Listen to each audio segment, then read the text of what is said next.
All right, I thought I should start sharing all the lessons from the Heroic Minds podcast a little more formally, is taking these tidbits of information from heroic philosophy, psychology, theology, history that correlate with the hero's journey. And I want to keep things short, sweet, and tangible, digestible, so they can be applied right away. So today I wanted to start with the hero identity because it's so important. I'm going to get to the hero identity, but let's start with the opposite, a finite identity, which means someone that identifies with a finite thing, concept, idea, which for me, in my experience, was a hockey player. But we see this in people that identify with their role in life, status, how much money they have. Those are finite ideas, right? And the problem with a finite idea is the ebb and flow of that. So the ebb and flow of a hockey player, the ebb and flow of an accountant, of a teacher, right? Things go up and down and up and down. And now, since we identify with that, we're constantly comparing ourselves to that identity.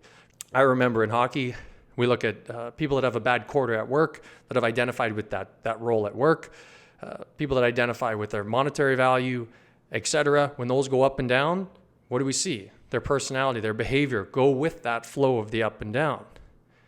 And if you don't have a powerful identity that you're aligning with, then you also start to value negative things. Again, that's going to be a conversation for another time. Now let's get to the hero identity so we can compare the two. The heroic identity is an idea greater than yourself. Now follow me on this. The heroic identity is something greater than yourself, meaning that it can't be taken from you.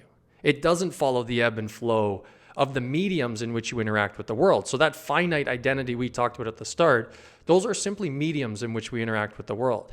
Monetary, social status, right? The job that we have. The heroic identity is something greater that can't be taken from you.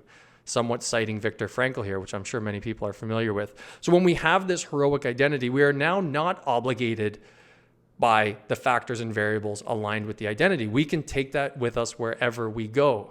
And we see this when we question people that they lose something in their life or they go through a tough time and we think, how did they do it? They're really not that different than I am. This is why I think in all of the world's biggest religions, the heroic philosophy and monomyth that exists in most of them have to do with this death and resurrection in life.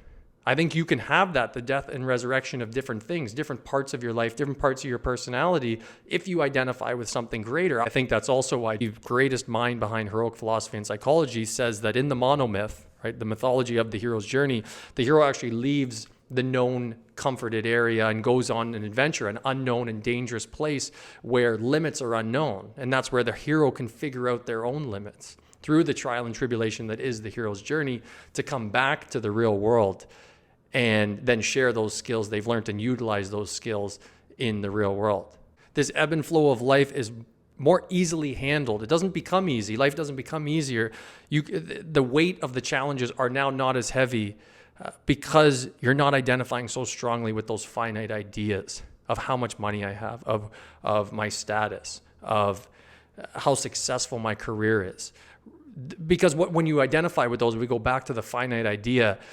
That constant comparison puts you in a state where you're always in your own mind, comparing yourself. Where am I at? Where am I at? Where am I going? There's a stress response where when the heroes, we see these people that are just so resilient because, yes, they understand their job. I'm not saying you forget about your job and you forget about who you are, but they identify with something greater. Their value system, because this is what we'll get to in future videos, what you identify with is about your value system, what you value. And what you value is what you feel, right? It's what you feel. If you care about the environment, those values allow you to feel care for the environment, which then shapes your behavior. You live in a way and act in a way that cares for the environment. This is no different than the hero idea.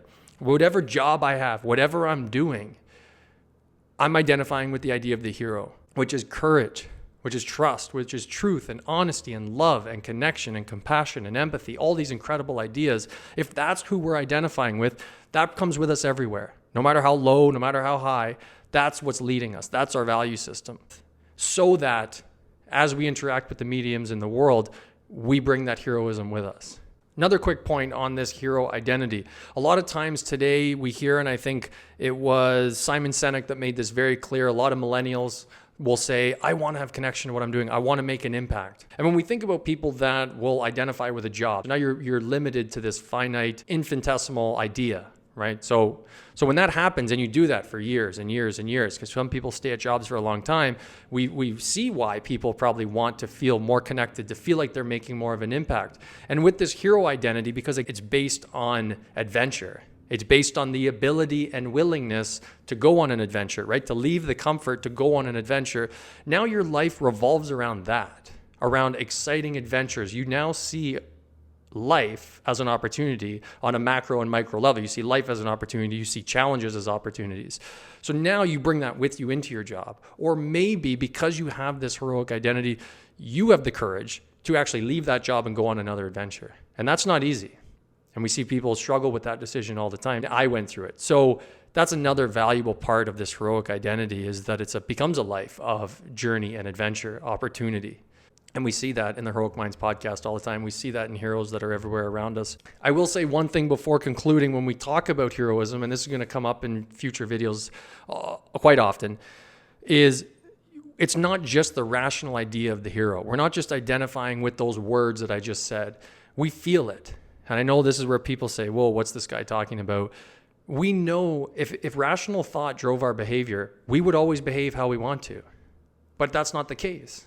At 6 a.m. when the alarm goes off, half our mind says get out of bed, but our feelings say this is more comfortable, I'm going to stay here. So it's not that everything's rational and we can just whip ourselves into submission to do things. And so it's not only about thinking about the hero idea, it's about feeling it. What it feels like to have courage, what it feels like to have compassion, what it feels like to have love and connection and purpose and meaning in what we're doing. That'll come up lots as I continue to share videos, a lot about the feeling, the heart, that we so often refer to as the spirit or the unconscious in psychology and philosophy. All right, that's all I have today. Probably went a little bit over my time. I want to keep these short and sweet. I hope you enjoyed it. If you did, send me a message. If you didn't, you can still send me a message. Let me know what I can improve on. The hero is in you. It's just up to you to pull it out of yourself and bring it into the world. Thanks so much for watching.